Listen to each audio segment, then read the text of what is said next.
Praise God, everybody. God bless you. Welcome to Man Cave Friday for Kingdom Edge Magazine. I am Adrian Taylor Jr., your favorite apostle and senior pastor at Lighthouse United in Cape Girardeau, Missouri. And I've got none other than Mike Litz, the area director for FCA. Everybody knows who you are, sir. Why don't you greet everybody and say good morning? Hey, everybody. It's good to see you.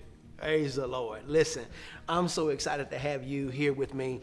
I told you on the phone the other week when we were texting about this that I wanted to find some men. I've been sent on a mission to find men of God, not just positive guys. A lot of positive guys in the world, but I'm talking about men who exude Jesus.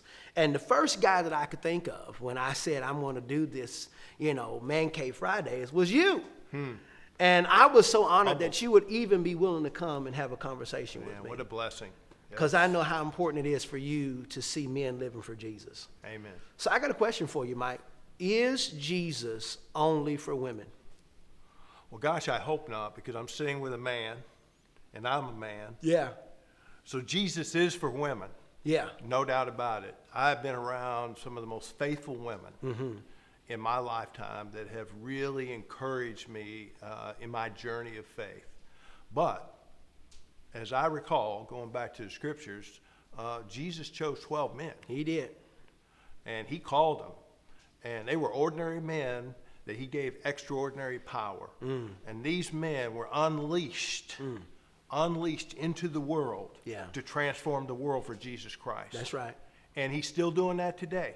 He's still calling men to step up and be men. And so the call's still there. And it's not just for women. That's right. It's definitely for men. Oh, man. So I know you told me that in your personal journey that you came to a point in your life where it all of a sudden became real. Yes. Okay, you were going to church, you just kind of just what you did, but it wasn't necessarily something that really drew you close to God. But you reached a point in your life to where Jesus Christ and the message of faith became this real thing for you. And afterwards, your whole focus was different. What was different? Wow, well, everything was different. I came to the end of where my flesh could take me. And it happened in middle age. And when I had an encounter with Jesus Christ and really a transformational experience with Jesus Christ, everything, the people I hung around with, the books I read, the things I listened to, my whole life changed. And not only that, it started changing me from the inside. Now, it took a while for the inside change to actually present itself outwardly. It took a while. And that's a part of the sanctification process. It takes time. It's a journey.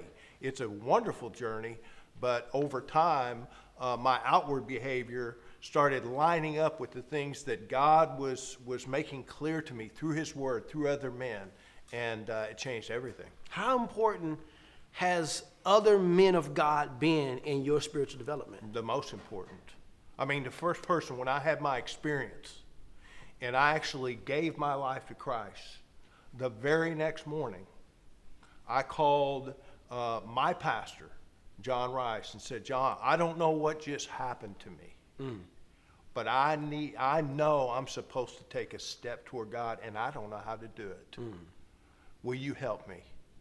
And of course he did. I sat under him for 64 straight weeks as he taught me the Bible, as he gently guided me down the right path, as he loved me well, as he helped me discover Jesus through the Bible in my own way. So he was very instrumental. And after that, I knew that I needed other men in my life that had been there, that had done that, that were living by faith. And not just talking about faith, but actually living by faith. I started seeking out spiritual mentors, and by the grace of God, they appeared. And so I went all in with men of faith.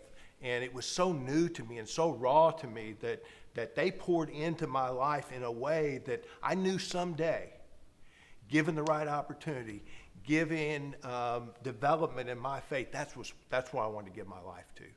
I wanted to be that man for other men because I know how drastically it changed my life. My Lord.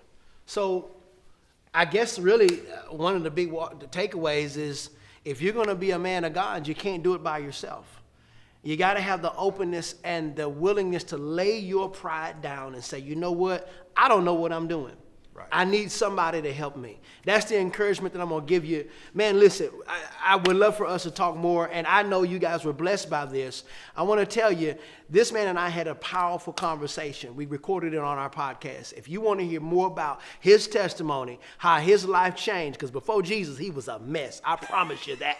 But now he's the most loving man in Southeast Missouri, and he did that because of a change through Jesus Christ. If you want to hear this journey and how this man is changing lives through the gospel, you got to go to our podcast at the Faith Focus Podcast with Adrian Taylor Jr. Go to it, listen to it, share it with every man you know. Thank you, Mike, for being with us today. Brother, I love you and I appreciate you. Listen, Adrian Taylor Jr., Mike Litz for Kingdom Edge Magazine. Thank you for joining us here on Man Cave Friday. We'll catch you next time. Have a great day.